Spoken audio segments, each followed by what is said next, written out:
مرحبا يا غوالي. اللي جاي تشوفونه وراي هو تفاح. فحاليا في ألمانيا موسم التفاح، يعني التفاح صار كله جاهز ينوكل.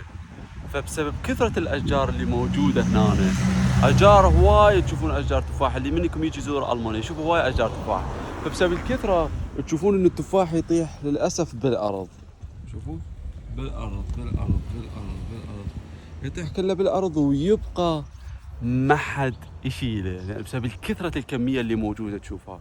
مثل ما أنا شرحت في فيديوهات ثانية إنه بالعراق كثرة نخيل الرطب موجودة سابقا، حاليا للأسف اندثرت. وهذا أيضا وراي هاي شجرة عرموط يا شباب.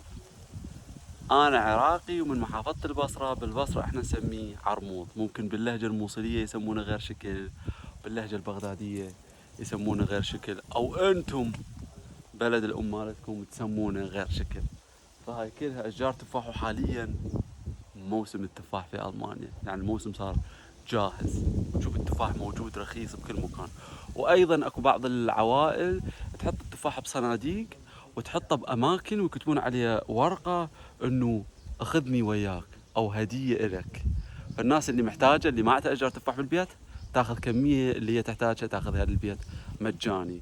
بعض من العوائل الألمانية يسوون هاي الحركة حتى إنه ما يندثر ويطيح بالأرض. كل شي مفكرينه.